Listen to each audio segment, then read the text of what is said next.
Vendredi 9 octobre 2020, votre modeste serviteur Mamadou Abdoulaye Dème, député suppléant Europe de l'Ouest, du Nord et du Centre. Mes chers compatriotes, particulièrement ceux de la diaspora sénégalaise, permettez-moi tout d'abord, en relation avec l'actualité dans le pays frère du Mali, de partager avec la diaspora malienne l'immense soulagement que constitue la libération de Soumaïla Cissé, un des dirigeants politiques de premier plan de ce pays frère. Nous nous associons également au soulagement de la famille des autorités françaises de la mise en liberté de la citoyenne française. Nous voulons revenir ici sur les événements intervenus dans le consulat du Sénégal à Paris le 30 septembre dernier. En effet, un usager du consulat du Sénégal habitant Mantes-la-Ville s'est plaint d'être maltraité, brutalisé, bastonné, voire même torturé par des agents de la sécurité en poste dans notre consulat. Le ministère des Affaires étrangères et des Sénégalais de l'extérieur a fait savoir dans un communiqué l'envoi d'une mission chargée de faire la lumière sur ces événements. Nous attendons la voix officielle des autorités pour connaître les suites données à cette affaire d'une extrême gravité. Depuis, plusieurs voix se sont élevées pour désapprouver ce qui s'est passé. Quelques voix aussi et quelques écrits, ça et là, disent que si le jeune homme a été maltraité, probablement il a dû avoir un comportement qui n'était pas normal. Nous voudrions dire simplement que même par malheur, un condamné à mort dans un pays de droit,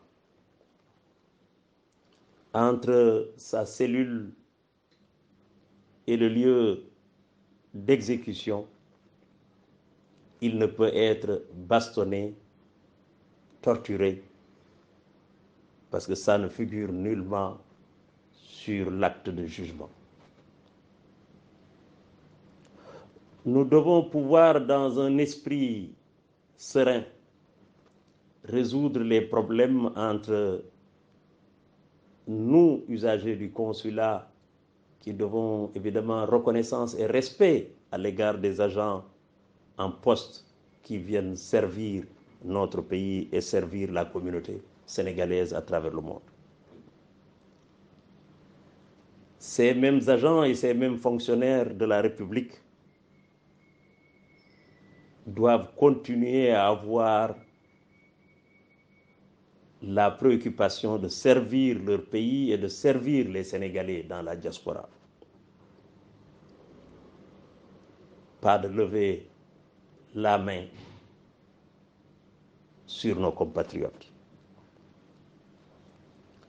Les forces de sécurité et de défense de notre pays, qui mènent un travail extrêmement difficile, évidemment, il peut y avoir dans ces rangs, comme dans toutes les composantes de la société, des individus, des hommes, des femmes, qui prennent des libertés avec ce que prévoit la loi. Il est impératif de faire ce rappel et s'il y a lieu de prendre des sanctions disciplinaires. Par ailleurs, pour maintenir la crédibilité des autorités consulaires et diplomatiques de notre pays à travers le monde, il est important que cette affaire soit élucidée. Parce qu'en effet, si demain en France, un Sénégalais est maltraité dans un commissariat de police de France ou dans un autre pays d'accueil, comment notre consul ou notre ambassadeur pourrait intervenir sans prendre le risque de se faire rappeler ces événements malheureux survenus dans notre consulat? Voilà l'autre enjeu de cette affaire. Nous disons également que ces incidents, depuis que le grand public en a pris connaissance, les langues commencent à se délier. D'autres compatriotes commencent à s'exprimer. Idi Mbaye nous a fait parvenir des documents de plainte déposés en octobre 2018 dans un commissariat de police du 16e arrondissement pour des faits similaires contre des agents de sécurité de notre consulat.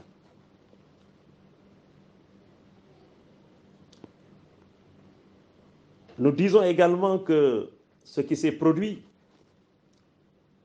ce n'est plus l'affaire entre le couple Gassama-Goloko, de sa famille, de son entourage, mais c'est l'affaire de tous les Sénégalais et l'affaire de tous ceux qui sont attachés au respect strict du droit humain.